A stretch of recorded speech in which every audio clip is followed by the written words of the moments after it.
Today we're going to look at how the prosperity of the 1920s came crashing down, and then we'll look at how Herbert Hoover responded to this Great Depression. So if you'd like to follow along, this is just the Great Depression and Hoover's response. Okay, so the Great Depression lasts from 1929 to 1941. The Roaring Twenties and the prosperous economic times of the 1920s come to an end. The stock market crashes, the economy falters, unemployment soars. On Black Thursday and Black Tuesday, 2 days in October of 1929, the stock market had a couple terrible days. More than 28 million shares are sold. Stock values fall from 87 billion to 55 billion. Panic scares people and everyone starts selling off their stock. Banks start to collapse as depositors make runs on banks. A bank run is just when everybody's worried that the bank is going to collapse, so everyone goes and tries to withdraw their money all at once. And if you know how banks work, once you deposit money, they loan that money out, so they never have all your money in the bank at one time. In 1929, 641 banks failed. In 1930, that more than doubled to 1,350. Businesses slow down, they cut production, they cut wages. Eventually, they have to cut jobs. Henry Ford is a good example of this. He worked really hard to keep his workers going. He did not want to lay them off, but eventually he has to close some of his plants, and he ends up laying off 75,000 workers. The peak of the Great Depression, unemployment reached 25%. Some cities, especially industrial cities, it might reach 40 or 50%, but the national average, the highest, was 25%. Hoover gets a lot of the blame for this. You have people evicted from their homes. A lot of people become homeless and they have to set up these shanty towns on the edge of cities. So usually wooden shacks get called Hoovervilles. People will often pull out their pockets and have, just the pockets there. That gets called Hoover flags. Hoover blankets are newspapers. So basically, Hoover's name gets attached to everything bad. There's a joke in the 1930s. Herbert Hoover goes and asks a friend if he can borrow a nickel to call his friend on the telephone, and somebody flips him a dime and says, "Here, go call both of them," meaning Hoover only had two friends.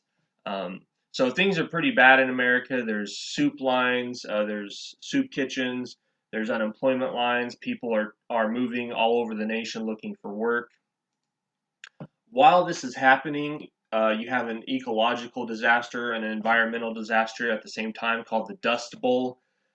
Basically, what happens is too many farmers plowed up the land during World War I. Now, this was kind of caused by the government telling people to produce more wheat to win the war. If you remember that slogan, "Wheat will win the war," thousands of people go out and farm. They make their farms bigger. They borrow to buy more farm equipment. So you have more land being plowed, and at the same time, you have extreme drought. The 1930s were a very dusty decade. Sometimes the 30s are nicknamed the Dirty 30s just because of all the dust and the lack of rainfall. Some of these dust storms would be 8,000 feet high. They could reach, the storms could move at 100 miles an hour. Dust from Kansas blows to Boston, New York, and Washington, D.C. If you look at some of the pictures in the slideshow, they really look kind of like an apocalyptic storm approaching. Sometimes people would have to tie ropes from their house to their barns so that they didn't get caught out in these dust storms, otherwise they might die. There's stories about people getting knocked down because of the static electricity in the air. People would get sick and die from the dust that would get in their lungs. Animals would die.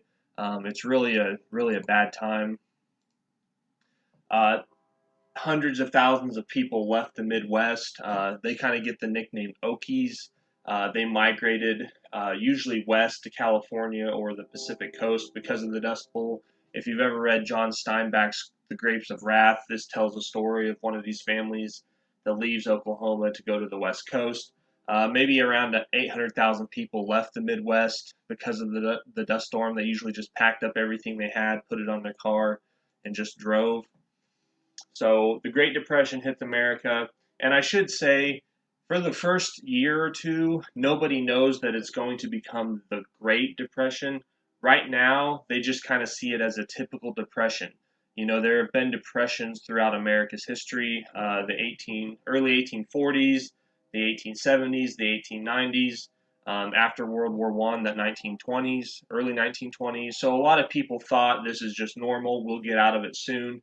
It's not until a couple years in that people really start to realize this depression might be worse than previous ones. And there's still a lot of debate over what caused the Great Depression.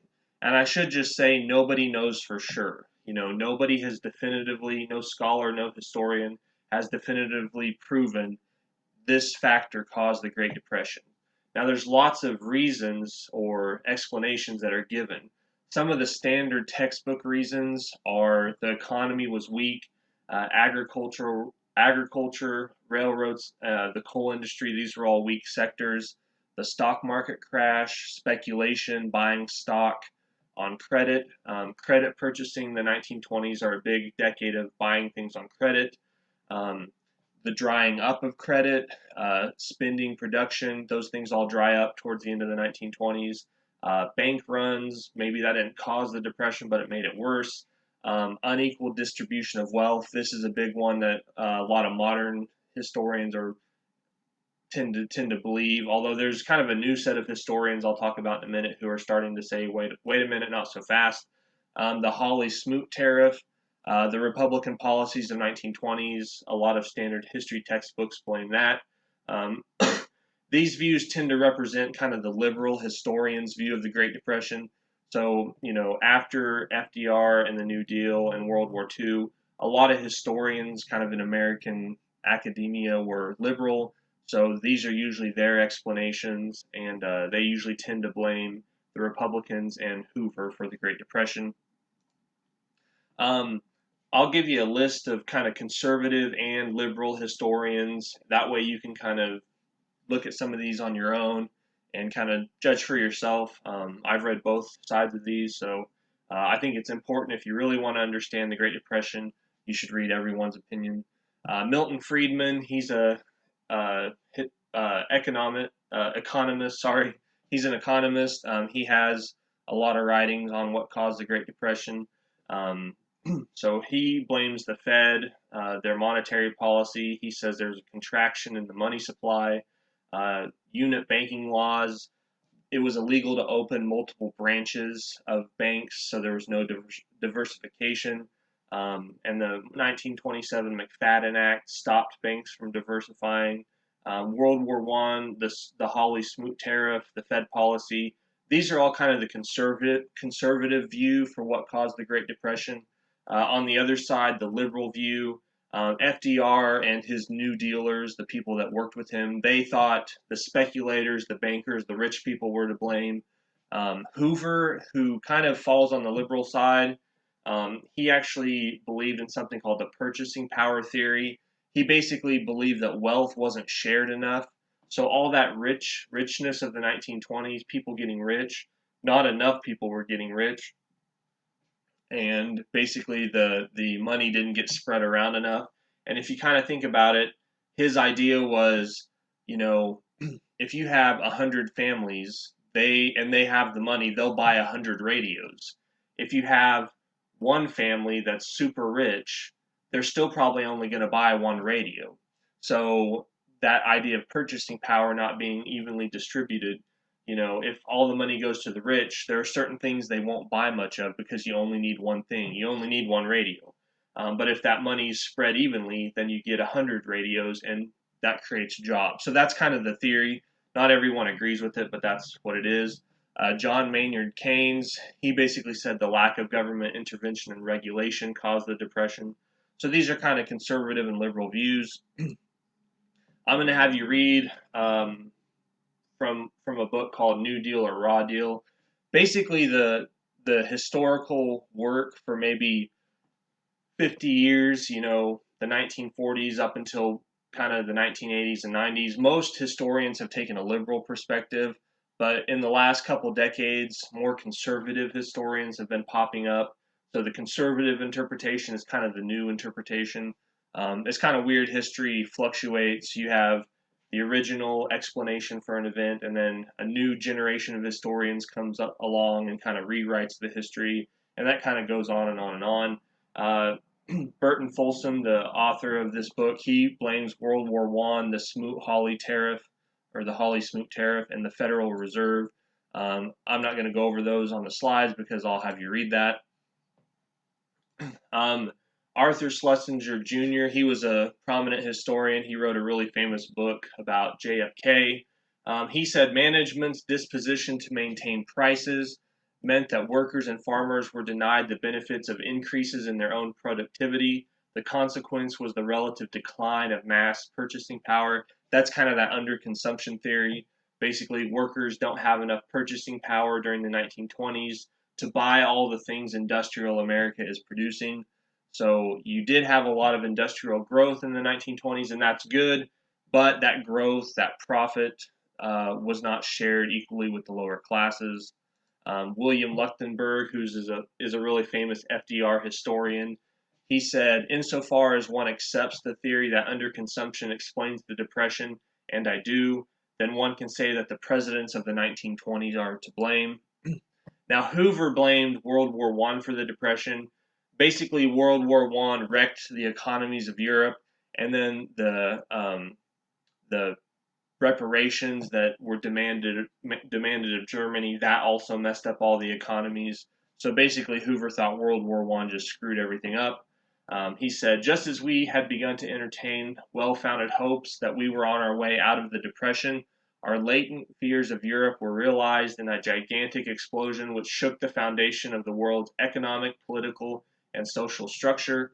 At last, the malign forces arising from economic consequences of the war, the Versailles Treaty, the post-war military alliances with their double pre-war armament, their frantic public works programs to meet unemployment, their unbalanced budgets, and the inflations all tore their systems asunder. So basically, the chaos after World War I messed up Europe's economy, and that kind of messed everything else up. If you want a list of New Deal historians, I've got them there.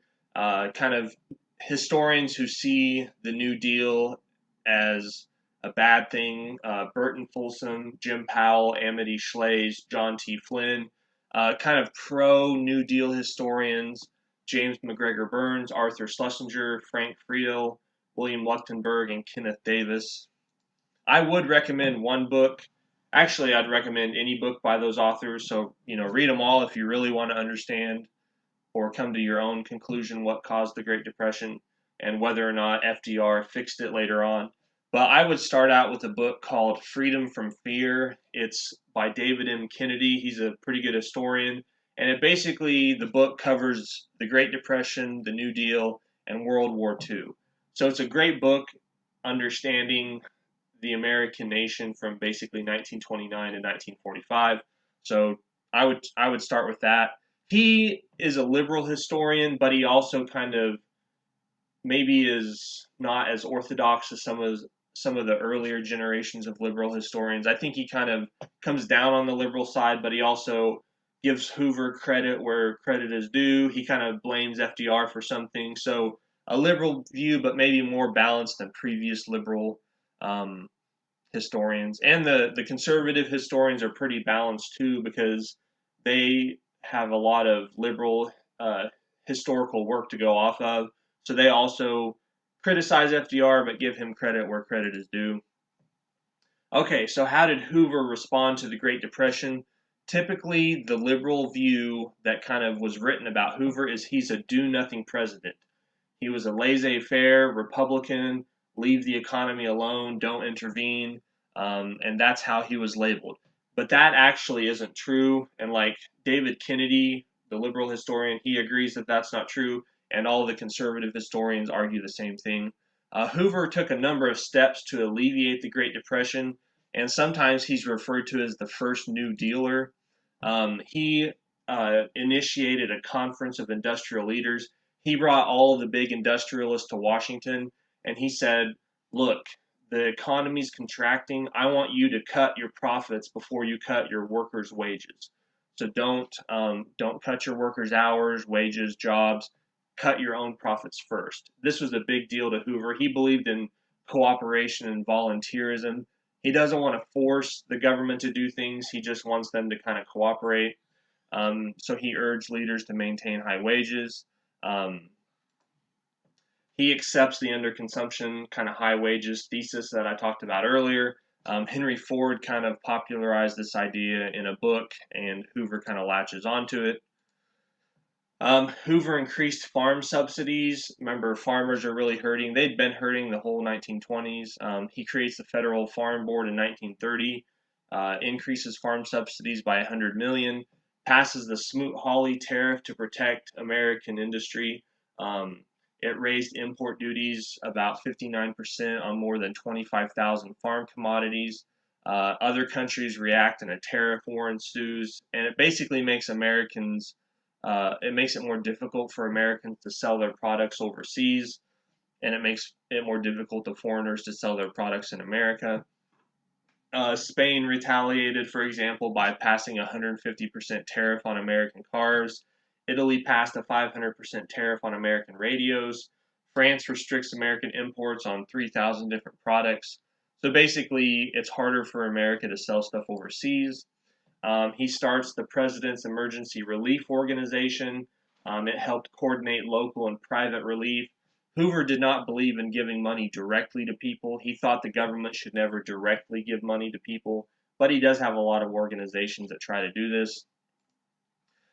He passes the Federal Home Loan Bank Act, basically tried to help keep people in their homes. They start something called the National Credit Corporation.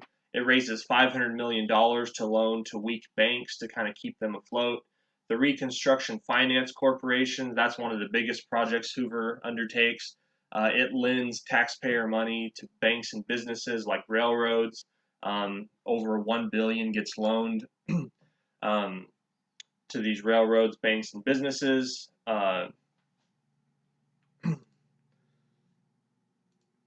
So much of the money goes to big business, and even some of the Republicans who have it good with Hoover, they get some of the money. So a lot of conservative historians have kind of labeled this as crony capitalism.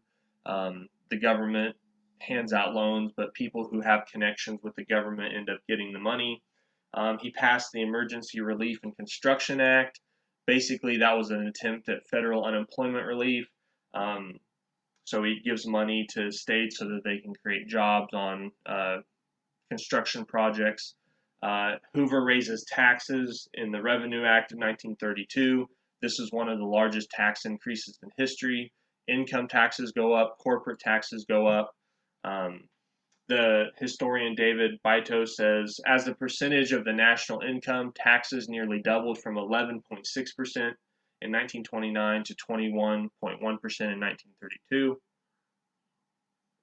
This actually caused a huge tax revolt in Chicago. In a single day in November of 1930, over 4,000 people refused to pay their taxes. The mayor of Chicago threatened to shut off water and police protection to anyone who doesn't pay their taxes. It's kind of a big deal.